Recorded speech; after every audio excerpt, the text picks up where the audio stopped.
नमस्कार, मैं डॉक्टर राकेश पाठक। दोस्तों, इस वक्त पूरे देश में वंदे मातरम को लेकर बहस छिड़ी हुई है। नरेंद्र मोदी की सरकार ने एक नया कानून बना दिया है जिसके तहत वंदे मातरम के बाकी पूरे छंद भी गाना पड़ेंगे। अब तक जो प्रावधान था, संविधान सभा ने जो दो छंद स्वीकार किए थे राष्ट्रगीत के रूप में, वे गाए जाते थे, लेकिन अब पूरा वंदे मातरम गाना है और जो ऐसा नहीं करेगा उससे सजा दी जाएगी, इसका प्रावधान भी कर दिया है। संयोग से 15 अगस्त को कांग्रेस के मुख्यालय पर जनगण मन गाने को लेकर एक विवाद भी छिड़ गया है। एक इस तरह का वीडियो वायरल किया जा रहा है जिसमें लग रहा है कि सोनिया गांधी वंदे मातरम को गाने से रोक रही हैं, जबकि कांग्रेस का तर्क यह है कि वे अपने राष्ट्रीय अध्यक्ष मल्लिकार्जुन खड़गे के बैठने के लिए कुर्सी मंगा रही थी। इसको लेकर कर्नाटक में कुछ और जगहों पर सोनिया गांधी के खिलाफ पुलिस में शिकायत भी दर्ज कराई गई। जबकि अगर वंदे मातरम का इतिहास देखें तो उसे सबसे पहले कांग्रेस के राष्ट्रीय अधिवेशनों में गाना शुरू किया गया था। 1896 में कोलकाता के अधिवेशन में गुरुदेव रविन्द्रनाथ टैगोर ने उसे गाया था। फिर 1937-38 के कांग्रेस के अधिवेशन में उसे राष्ट्रीय गीत के रूप में मान्यता दी गई और संविधान सभा ने उसके शुरू के दो छंद को राष्ट्रगीत के रूप में स्वीकार किया। तब से लेकर अब तक उसी रूप में वंदे मातरम गाया जा रहा है। मजेदार बात यह है कि जब आजादी की लड़ाई चल रही थी तब भारतीय राष्ट्रीय कांग्रेस, महात्मा गांधी, पंडित नेहरू, सरदार पटेल, बाकी की पूरी वो जमात जो आजादी की लड़ाई लड़ रही थी, वंदे मातरम का नारा भी लगाती थी। अंग्रेजों ने कोड़े बरसाने की सजा दे रखी थी, तय कर रखी थी कि अगर वंदे मातरम नारा लगाएंगे या गीत गाएंगे तो कोड़े मारे जाएंगे। उस पूरे दौर में ऐसा कोई साक्ष्य नहीं मिलता कि राष्ट्रीय स्वयंसेवक संघ ने वंदे मातरम कभी गाया हो। इस गीत को लेकर क्या विवाद है और अब इसे फिर से क्यों भड़काया जा रहा है, इन सवालों के जवाब तलाशने के लिए आज हम बात करेंगे देश के जाने माने इतिहासविद, इतिहासकार प्रोफेसर डॉक्टर शमसुल इस्लाम से। सर, आपका बहुत बहुत इस्तकबाल है। धन्यवाद जी, बहुत धन्यवाद सर। सबसे पहले तो ये बताइए सर, थोड़ा इतिहास से चलते हैं, अतीत से चलते हैं, फिर वर्तमान पर आएंगे। वंदे मातरम को लेकर जो विवाद है कि उसके बाकी के छंद इसमें शामिल नहीं किए गए, तो थोड़ा सा हमें क्रमशः हमारे दर्शकों को आप वो क्रोनोलॉजी बता दीजिए। जी, मैं बहुत धन्यवाद राकेश जी। बात यह है कि आप कह रहे हैं इतिहास, मैं आज से शुरू करना चाहता हूं, इजाजत दें तो। हाँ जी, बिल्कुल, ऐसे चलते हैं। आज से शुरू करना चाहता हूं। यानी वो इतिहास ये है कि आज जो लोग वंदे मातरम गीत को गाने की बात कर रहे हैं, जो पूरे गीत को गाने की बात कर रहे हैं जी, वो उनको ये बताना चाहिए कि अंग्रेजों के दौर के अंदर वो क्या कर रहे थे। यानी ये कर रहे हैं ना, इनके जो पुरखे थे आरएसएस में, वैचारिक पुरखे जी, उन्होंने कभी उनसे पूछा है कि वो क्या कर रहे थे। जैसे मैं 40 साल से डॉक्टर राकेश एक सवाल पूछ रहा हूं आरएसएस वालों से कि तुम्हारा कोई एक आदमी इनकलाब जिंदाबाद छोड़िए, तिरंगा झंडा छोड़िए जी, उसको छोड़िए, तुम्हारा कोई आदमी केसरिया झंडा लेकर, और जिसकी आज तुम बात कर रहे हो वंदे मातरम की, उसको लेकर कभी निकला हो? और उस जमाने में प्रोटोकॉल क्या था अंग्रेजों का? अगर आप एक आदमी वंदे मातरम गाते हुए निकल रहे हैं, नारा लगाते हुए निकल रहे हैं और उसके बाद तिरंगा झंडा ले रहे हैं, तो आपको लाठी मारी जाएगी, गिरफ्तार कर लिया जाएगा। अगर 5 लोग होंगे तो फायरिंग की जा सकती है, उनको जान से मारा जा सकता है। ये नियम था, ये प्रोटोकॉल था उस जमाने का, कैसे इनके साथ हमने डील करना है। तो मैं ये पूछ रहा हूं कि भाई सन 1925 में आप बन गए, सन 1925 के बाद उस जमाने के आपके बड़े बड़े लीडर कौन कौन हैं? हेडगेवार साहब हैं, गोलवलकर हैं जी, उसके बाद एल.के. अडवाणी हैं, उसके बाद अटल बिहारी वाजपेयी हैं, उसके बाद अपना ये है उपाध्याय जी हैं जी, उसके बाद ये अपना बल्लाज मधोक हैं सारे के सारे लोग हैं ये सन 1940-41 के अंदर ये आरएसएस के अंदर आ गए थे, हुल टाइमर बन गए थे ये सारे के सारे लोग। बिल्कुल, और जवान थे ये लोग सब। जी, इन लोगों ने कभी केसरिया झंडा लेकर भारत मां जिंदाबाद, अंग्रेजों बाहर जाओ, ये कोई नारा दिया हो उसका एक सबूत बता दें। मेरे पास हजारों ओरिजिनल डॉक्यूमेंट्स आरएसएस के। देखिए मैं बता देता हूं, आरएसएस ने 7 वॉल्यूम 1960 के अंदर गोल वॉलकर के सारे लेख, भाषण सब छाप दिए। उसके बाद हेडगेवार साहब लिखते नहीं थे, हेडगेवार साहब को एक बहुत शान के साथ बोलते हैं, वो लिखते नहीं थे, लेकिन एक पेन रखते थे खत लिखने के लिए। उनकी 6 जीवनियां हैं जो आरएसएस ने छापी हैं, 6 जीवनियां अंग्रेजी और हिंदी के अंदर। उसके अंदर कोई जिक्र हो कि डॉक्टर साहब ने ये कहा है कि वंदे मातरम गाना है या हमारी शाखा के अंदर वंदे मातरम गाया जाएगा। उसके बाद अटल बिहारी वाजपेयी के सारे भाषण अब तो मोदी सरकार ने छाप दिए हैं, वो छाप दिए गए। दीनदयाल उपाध्याय के सारे लेख जो हैं वो जो किताबें उनकी छापी गई हैं, जो किताब 200 रुपए में बिकनी चाहिए वो 5-5 हजार रुपए में बेची जा रही है, पैसा कमाया जा रहा है। उसके अंदर हमको एक जिक्र बता दें कि उस ये जो है वंदे मातरम की बात कर रहे हैं। तो ये, और दूसरी बात ये कि आजादी के बाद ये क्या इन्होंने क्या किया, यानी इतने पागलों की जमात है, इतने झूठों की जमात है कि पता नहीं झूठे जो है वो कितना शर्मिंदा महसूस करते होंगे कि ये 28 दिसंबर 1949 को ऑर्गेनाइजर का एडिटोरियल मेरे पास है। ऑर्गेनाइजर संघ का मुखपत्र है। मैंने हमारे दर्शक जान लें कि ऑर्गेनाइजर आरएसएस का मुखपत्र है। जी। ये अभी जो है कॉन्स्टिट्यूएंट असेंबली तय करने जा रही है कि क्या होगा हमारे देश में, जनगणमन होगा या वंदे मातरम होगा। ठीक है जी।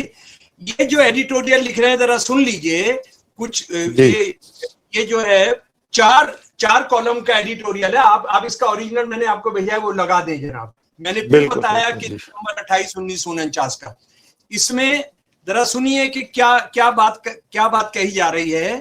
नंबर 1 कहा जा रहा है, सरकार द्वारा जनगण मन को चुनने के पीछे क्या नैतिक अधिकार है सिवाय इसके कि इसे सरकारी अधिकारियों द्वारा दी जाने वाली शानदार पार्टियों में मनोरंजन का साधन बनाया जा सके।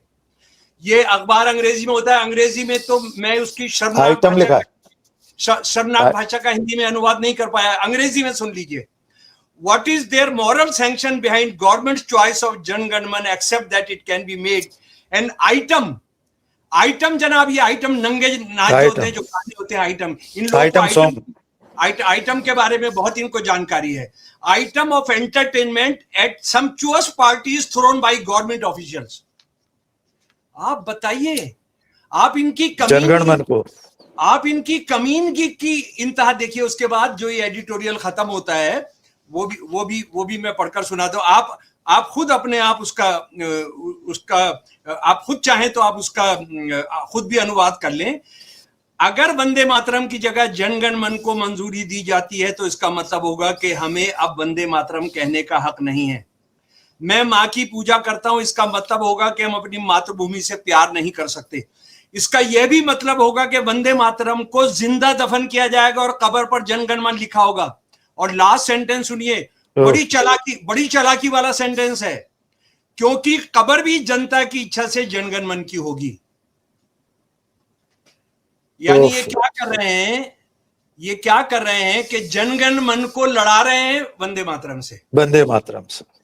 जनगण मन को कह रहे हैं कि एक आइटम है, ये एक आइटम होगा जिसमें औरतें नाचेंगी, अय्याशी होगी, अधिकारियों की पार्टियों में मस्ती के लिए गाया जाएगा। आपने एक बहुत शब्द बढ़िया, मस्ती के लिए गाया जाएगा।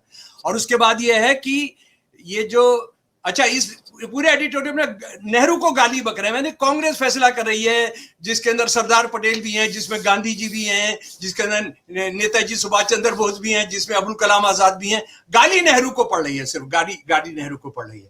अच्छा, अब ये देखिए कि वंदे मातरम की कब्र पर पत्थर लगा होगा जनगण मन का, और जनगण मन की कब्र पर जो पत्थर लगा होगा भारत की जनता, यानी भारत की जनता ने कराया है, ये भारत की जनता का। अच्छा, ये कितने शर्मनाक लोग हैं। और कांग्रेस 1936 के बाद जब ये विवाद शुरू हुआ, इस पॉलिटिक्स में नहीं पड़ी, इस धंधे में नहीं पड़ी। उन्होंने कहा दोनों रहेंगे। उन्होंने जब भी उस वक्त जो तराना था उसको रखा और ये कहा कि दोनों रहेंगे, और इसके अंदर भी कॉन्स्टिट्यूंट असेंबली में भी उन्होंने तय किया दोनों रहेंगे। यहां देखिए, क्रिमिनल ऑर्गेनाइजेशन है, राष्ट्र विरोधी ऑर्गेनाइजेशन है, एक भारत विरोधी ऑर्गेनाइजेशन है जो हिंदुओं के नाम पर जनगण के खिलाफ वंदे मातरम करे। एक जमाने में तो इन्होंने ये तक कहा कि जनगण मन जो है वो इंग्लैंड की रानी की स्तुति के अंदर, सम्राट की स्तुति में लिखा था। ये लिखा है आरएसएस की किताबों के अंदर लिखा है, जबकि ऐसा कभी नहीं था। कितना प्यार करते हैं जनगण मन से, हमको वो अच्छे तरीके से समझ आता है। इससे इनको गुद्दी पकड़कर इनसे माफी मंगवानी चाहिए और इनको ये कहना चाहिए, या तो तुम ये ऑर्गेनाइजर के बारे में माफी मांगो, और मैं इसको कांग्रेस और बीजेपी और ये इनका विवाद मान ही रहा हूं। ये भारत का दुनिया का सबसे बड़ा जनतंत्र किस दिशा में जाएगा, ये लड़ाई है। और जब हिंदू महासभा और मुस्लिम लीग मिलकर सरकारें चला रहे थे, जब अंग्रेजी सेना में नेताजी के खिलाफ जब वो मिलकर हिंदू और मुसलमान भर्ती करा रहे थे, उस वक्त कांग्रेस से मेरी बहुत शिकायतें हो सकती हैं आज की, लेकिन कांग्रेस ने उस वक्त क्या किया कि वो हिंदू मुसलमानों को लड़वाने के लिए इस गीत का इस्तेमाल नहीं होने देंगे। बहुत बेहतरीन काम किया। और दूसरी बात यह है, जो असल में जो मुख्य बात करने में आपके पास आया हूं, वो ये है कि हम जरा इसका बैकग्राउंड समझ लें। जी, मैं उसी पे आना चाहता हूं। ये जो भारत माता की और हिंदुओं की बात कर रहे हैं, 26 नवंबर 1949 को भारत की संविधान सभा ने संविधान पास किया। 4 दिन के बाद ऑर्गेनाइजर ने एडिटोरियल लिखा कि हमको मनुस्मृति चाहिए, और मनुस्मृति हिंदू औरतों को जानवर का दर्जा भी नहीं देती है। ये हिंदुओं की बात करते हैं, ये हिंदू राष्ट्र की बात करते हैं। इनको शर्म आनी चाहिए इनको। तो तिरंगा भी स्वीकार नहीं किया था, संघ ने तिरंगा भी स्वीकार नहीं किया था, ऑर्गेनाइजर नहीं लिखा। 14 अगस्त 1947 को एडिटोरियल लिखा, जो लोग किस्मत के दांव से सत्ता में आ गए हैं वो हिंदुओं के हाथ में तिरंगा थमा दें। हिंदू इसको कभी भी स्वीकार नहीं करेंगे, क्योंकि इसमें 3 रंग हैं, और 3 रंग जो है वो अशुभ होता है, और वो हिंदुओं के मनोविज्ञान पर बुरा असर डालेगा। ये असल में कांग्रेसियों की नालायकी है कि उन्होंने इनको पढ़ा नहीं। वो इतिहासकार, कम्युनिस्ट इतिहासकार जिनका हिस्ट्री एकेडमीज पर कब्जा रहा, वो इतने नालायक निकले कि वो बस औरंगजेब, अकबर और इस पर बात कर रहे थे कि वो क्या है। उन्होंने इनके करतूत जो हैं, ये जो अभी मैं आपको आनंद मठ और वंदे मातरम की जो सच बताने जा रहा हूं, उसी पर आना चाह रहे थे। अब थोड़ा आप अतीत से चलते हैं। आप सर पीटते रह जाएंगे। देखिए, ये वंदे मातरम कहां से आता है, जरा इसको हम समझ लें। और मेरे प्यारे दोस्तों, उसको हिंदू मुसलमान इस चक्कर में नहीं करें, आप इतिहास को समझें, आप सच को जानें। ऐसा है, ये जो बंकिम चंद्र चटर्जी हैं, ये अंग्रेजों के खाटी दलाल थे, अफसर थे, अंग्रेज सरकार में ऑफिसर थे। नहीं, वो तो 1857 के हार के बाद जो बंदा सबसे पहले डिस्ट्रिक्ट कलेक्टर लगाया गया वो ये थे। और इनको किस तरह से लगाया गया था वो भी सुन लीजिए। मैं आपके सामने रख रहा हूं कलकत्ता यूनिवर्सिटी की सिंडिकेट के मिनट्स, ये अप्रैल 24 1858 के। उसमें ये कह रहे हैं कि बहुत सारे लोग फेल हो गए, उसमें से 2 लोग जो थे 5 सब्जेक्ट उन्होंने पास किया। ये 2 लोग थे जनाब, बंकिम चंद्र चटर्जी और जदुनाथ बोस। इन्होंने 5 सब्जेक्ट पास किए, 1 में फेल हुए, लेकिन और इनको फेल कर देना चाहिए था, लेकिन इनको ग्रेस मार्क देकर पास करा रहे हैं। दोनों को पास कराया गया क्योंकि हम इनकी सलाहियतें समझते हैं। उस मिनट्स में यह भी लिखा है कि हम इनकी कैपेबिलिटीज से वाकिफ हैं, और ये कैपेबिलिटीज जो थी उन्होंने क्या, ये पहला आदमी है, पहला बंदा है जिसको 1857 के बाद वो डायरेक्ट इसको, वो आईसीएस से नीचे का एक पद होता था जो बंगाल के अंदर, इनको डिस्ट्रिक्ट कलेक्टर बना दिया गया। और इन्होंने 33 साल सर्विस की। ये आरएसएस वाले हमको बताते हैं, कुछ बेवकूफ कांग्रेसी भी बताते हैं, अरे बंकिम चंद्र चटर्जी तो बहुत अंग्रेजों ने परेशान करके रखा था, उनको बहुत सजा मिलती थी, उनको ट्रांसफर कर देते थे। बिल्कुल झूठ है। 33 साल का इनको मिला, ये रिटायर हुए 14 सितंबर को, और इनको जो जो पद मिले जरा वो सुन लीजिए। इनको जो पद मिले, honoured with the title CIE companion of the order of the Indian Empire, ये ब्रिटिश मोनार्क ने खुद दिया। और ये साहब बहादुर और खान बहादुर तो नहीं मिल सकता था इनको, साहब बहादुर, राय बहादुर, वो सब क्या क्या मिला जी। और हम जरा आ जाते हैं सीधा वंदे मातरम पर। वंदे मातरम एक नॉवल का हिस्सा है, जिस नॉवल का नाम है आनंद मठ। आनंद मठ, जिसको हिंदूवादी जो है, हिंदू राष्ट्रवादी जो है, वो इसको ये कहते हैं कि हिंदुत्व का या हिंदू राष्ट्रवाद का ये बाइबल है, ये गीता है जी। तो जरा सा हम इसको समझ लें गीता को। ये गीता ये है कि जब इन्होंने लिखा 1858 के अंदर ये या उसके आसपास लिखा, तो एक विद्रोह हुआ था, फकीर और साधु विद्रोह हुआ था, जब इन्होंने सन्यासी विद्रोह से 100 साल पहले। ये मुसलमान हिंदू जो साधु और फकीर थे, उन्होंने मिलकर, और ये फकीर और साधु कहां के रहने वाले थे? ये अलवर के रहने वाले थे, ये अयोध्या के रहने वाले थे, ये हरियाणा के रहने वाले थे, ये जो है बनारस के रहने वाले थे। इन्होंने एक सेना बनाई, और बंगाल और बिहार क्योंकि एक ही था, उड़ीसा एक ही था, तो उसमें ये क्या करते थे, इनके पास थोड़ा सा जज्बा था, इनके पास पैसा था, इनके पास लठ थे, ये लठ भी थे, पहलवानी भी करते थे, ये अखाड़े भी चलाते थे। तो ये लोग वहां पहुंचे, ये क्या करते थे, वहां जो बहुत बदहाल और पॉपुलराइज जो किसान थे उनकी मदद करते थे, उनको बेचते थे, थोड़ा महंगे दाम पर बीज बेचते थे, उनको पैसा दे देते थे। और जब ये नवाबों की सेना, जो अंग्रेजों की सेना थी, क्योंकि दीवानी का अधिकार अंग्रेजों ने ले लिया था, नाम मात्र के मुसलमान मीर जाफर और ये सब थे, बचे थे बिल्कुल जी। तो ये इनसे हिफाजत करते थे। ये जो फकीर और साधु जो सेना है, उसको हिफाजत करते थे। एक तो पहली बेईमानी इन्होंने क्या की, इन्होंने अंग्रेजों की दलाली करने के लिए, बंकिम साहब ने उसमें से फकीरों को गायब कर दिया उस लड़ाई में। यानी ये साधु और फकीर जो थे, एक ही जगह कैंप लगाते थे, एक ही जगह बैठते थे। अकेले सन्यासी विद्रोह नाम दे दिया उसको, सिर्फ सन्यासी विद्रोह तो था ही वो, लेकिन सन्यासी विद्रोह जिसमें संतान सेना, जिसमें हिंदू जो भारत माता की पूजा करने वाले हैं, भारत माता की पूजा करना। अच्छा, ये चलिए, और इसके अंदर एक ये जो किताब है, जिसके बारे में 1937 में कांग्रेसी उस पर सवाल क्यों नहीं उठाया, ये मेरा हमेशा से कांग्रेस से सवाल रहा। इस नॉवल के अंदर 2-3 बातें बहुत भयानक है। आज मुसलमानों के साथ जो हिंसा की जाती है, जो हिंदुत्ववादी जो करते हैं, जो लिंचिंग है, वो लगभग सीन दोहराते हैं आनंद मठ में मुसलमानों को खत्म करने के जो सीन बंकिम ने लिखे हैं।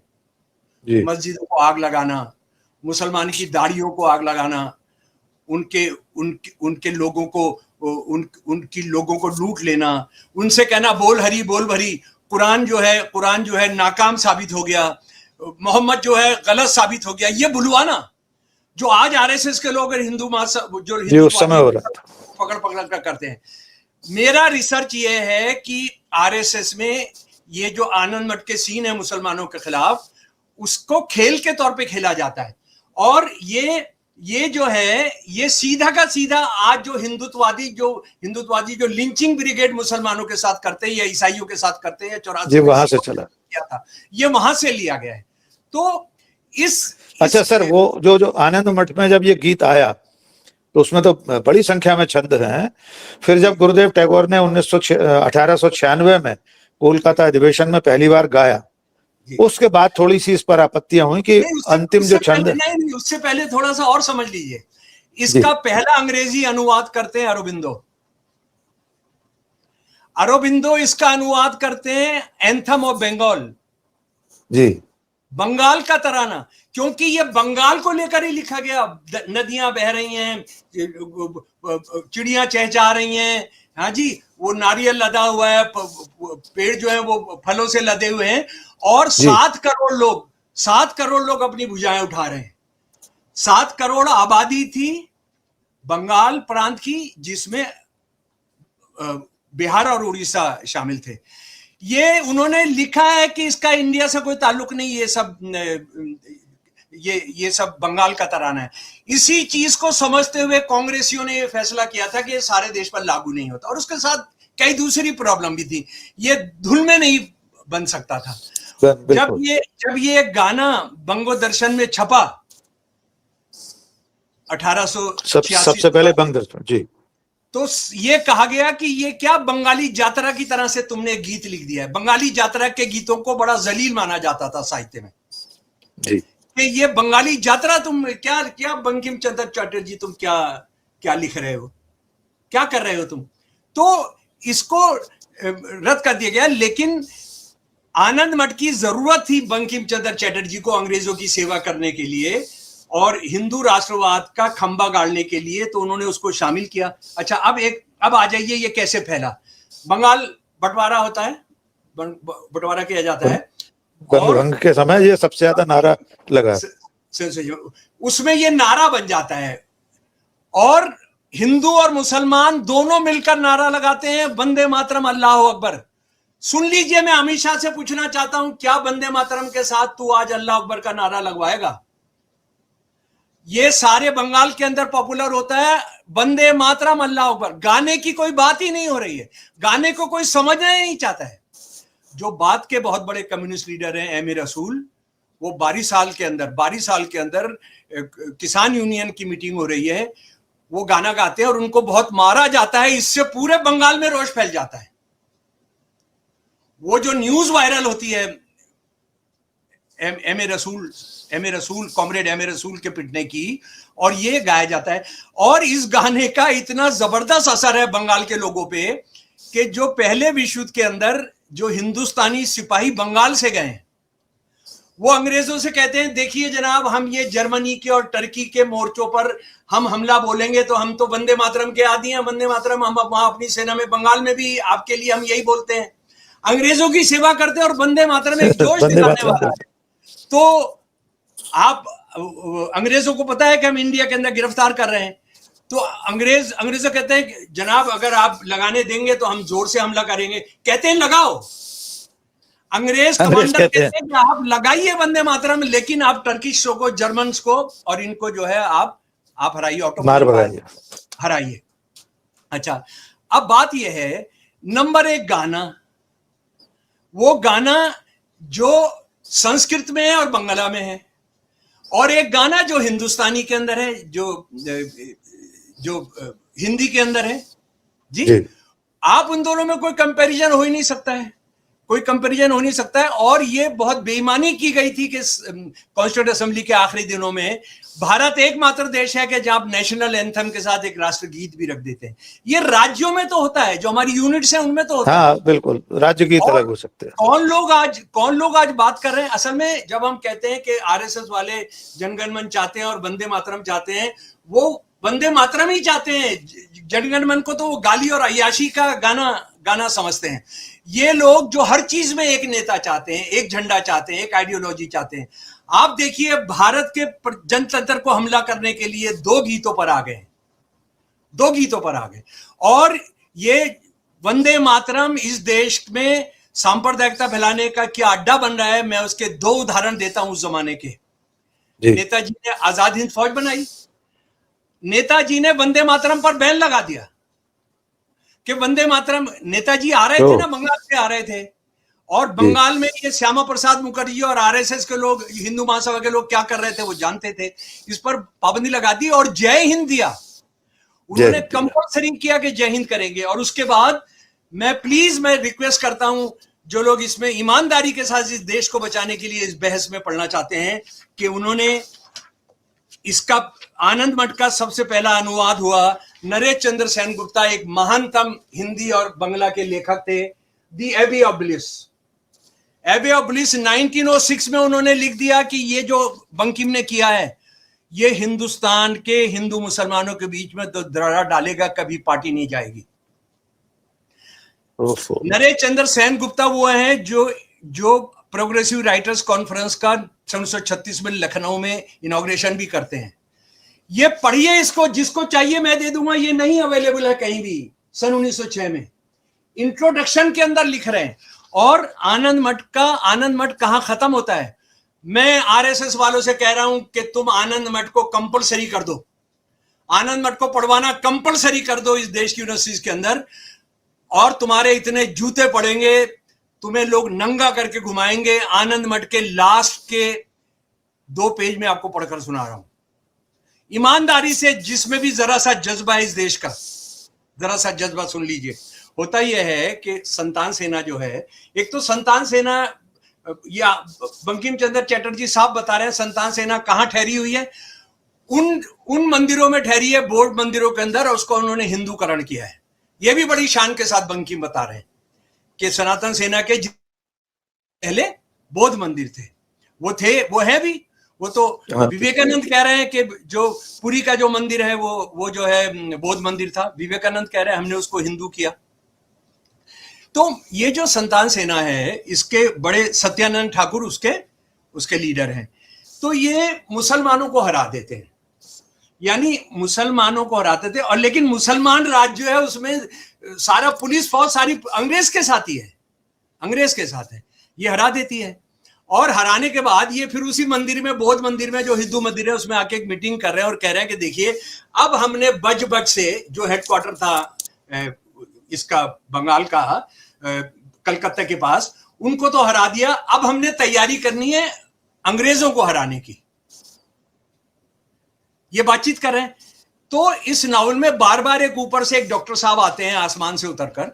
इस नावल के बारे में ये कहा जाता है कि ये अंधविश्वास फैलाने का एक नावल है, जो बंकिम से हमको ये यकीन नहीं है कि वो ऐसा कर सकते थे।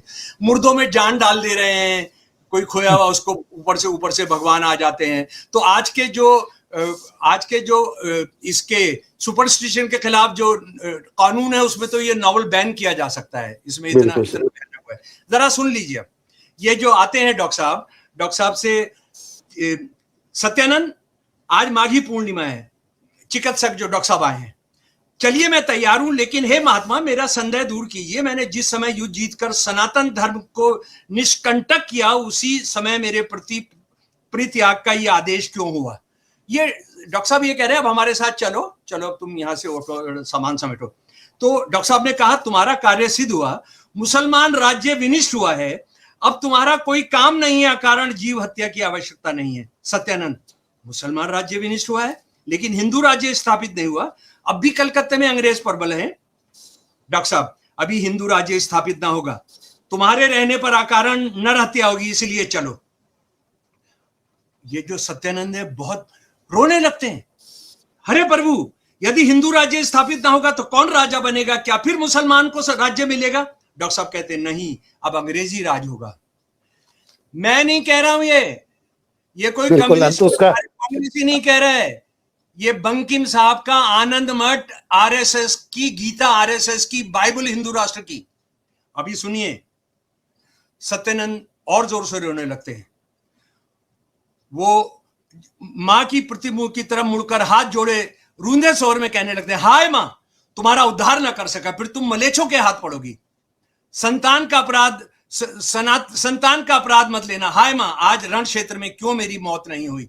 वो इतना हरास होगा, इतने ही हो गए कि मैं मां को आजाद नहीं कर पाया, एक से आजाद कराया, दूसरा तो अभी है वहां पर। तो वो क्या कहते हैं, अंग्रेज राज, डॉक्टर साहब को बोल रहे हैं, अब मैं आपको सुनाता हूं आखिरी। अंग्रेज राज न होने पर सनातन धर्म के पुनरुद्धार की संभावना नहीं है। 33 करोड़ देवताओं की पूजा सनातन धर्म नहीं है, वो तो उस उपकृष्ट लौकिक धर्म है। उसके प्रभाव से सच्चा सनातन धर्म, मलेच्छ जिसे हिंदू धर्म कहते हैं, लुप्त हो चुका है।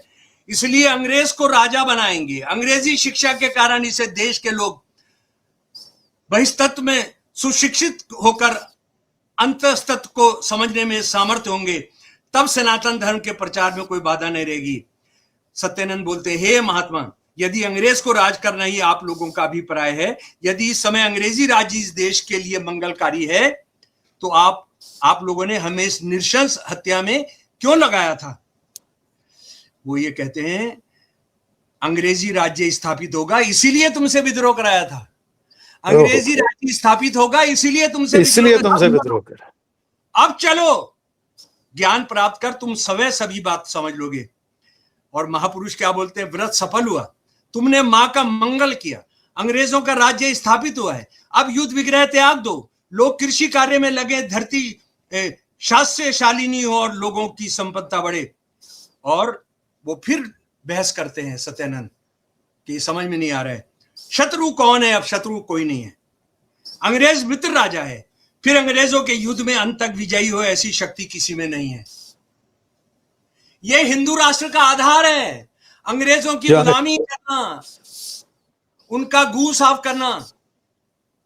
हिंदू राष्ट्र, ये ट्रम्प साहब की और मोदी जी की जो दोस्ती है वो कोई एप्स्टीन फाइल ही नहीं है, ये विरासत है हिंदुत्व की।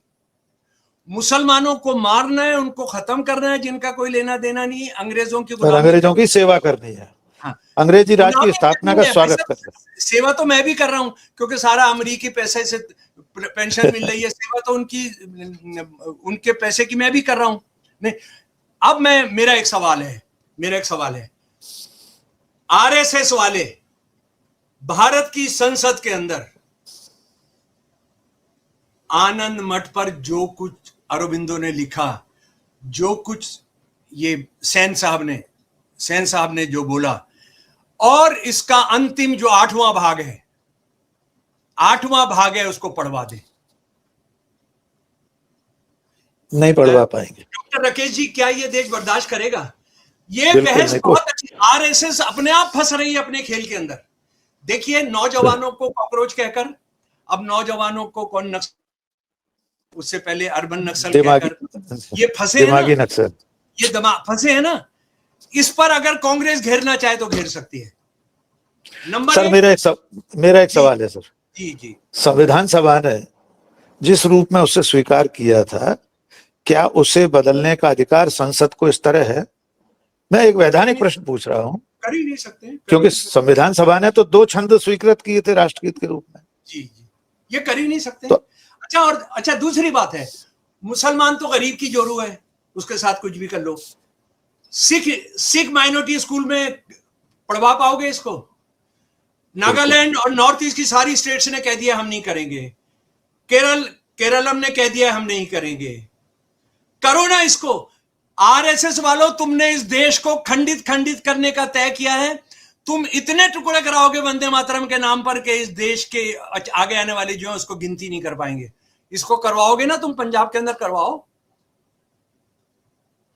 इसको, बहुत गंभीर सवाल उठा, इसको बंगाल के अंदर सिख माइनॉरिटी स्कूलों पर करवाओ, तुम इसको जैन बौद्ध स्कूलों पर करवाओ।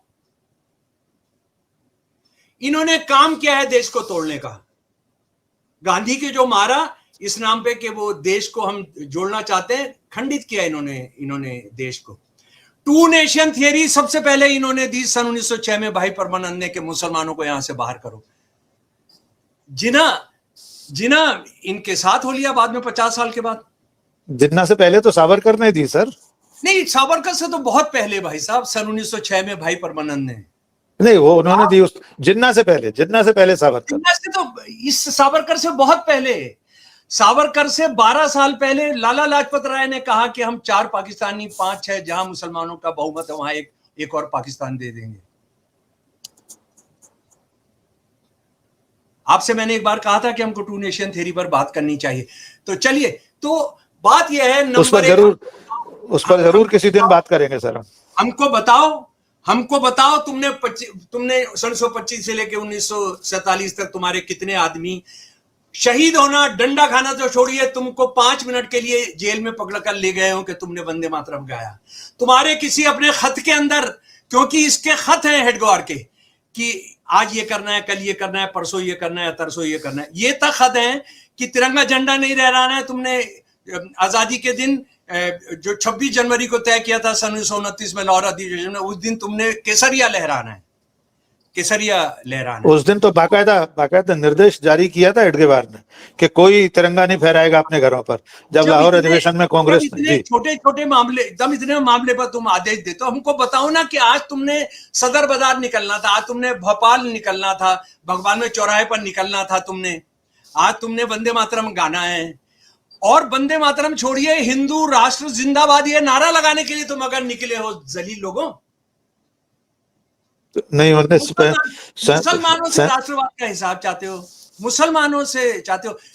400 लोग, 3000 से ज्यादा जलियांवाला बाग में शहीद हुए। अंग्रेजों ने कहा, हंटर कमीशन ने कहा 400 लोग शहीद हुए, 200 हिंदू, 100 मुसलमान, 100 सिख। तुम हमसे हिसाब मांगते हो, मुसलमानों से हिसाब मांगते हो स्वतंत्रता का? दलाल, गद्दार। बहुत बहुत गंभीर आपने बातें कही हैं और ऐतिहासिक दस्तावेजों के साथ, सभी प्रमाणों के साथ। अब मैं अंतिम प्रश्न पर आ रहा हूं जी। अब जिस तरह से इसमें सजा का प्रावधान कर दिया है, आपने बता ही दिया कि पूर्वोत्तर के तमाम राज्य तैयार नहीं है सारे पद गाने के लिए। पंजाब में बहुत मुश्किल होगा, केरलम ने मना कर दिया है। कितने लोगों पर मुकदमा दर्ज करेंगे? सोनिया गांधी के खिलाफ केस होने वाला है, 20 दिन शिकायत तो दर्ज हो ही गई है। 20 दिन पहले इंडियन एक्सप्रेस ने इस पर एक एडिटोरियल लिखा है, वो आप पढ़िए। डावाडोल रहता है अखबार जी, डावाडोल रहता है, लेकिन जो लिखा है कि ये करते करते तुम चले जाओगे। पूरा जेल बनाएंगे नागरिकता को लेके, इसको लेके, कॉकरोच को जेल के अंदर डालेंगे, सबको डालेंगे। तो जेलें तुम्हारे लिए भी हो सकती हैं अमित शाह। ये जेलें जो बन जाएंगी, ये मोदी साहब भी जा सकते हैं इसमें। बड़े बड़े तानाशाह क्या हुआ है इतिहास के अंदर? ये जो तुम लाठी सोचते हो कि तुम्हारे हाथ में ब्रह्मा के सारे अस्त्र आ गए, हथियार आ गए, ये तुम्हारी गलतफहमी है। बहुत बेबाक टिप्पणी की है आपने।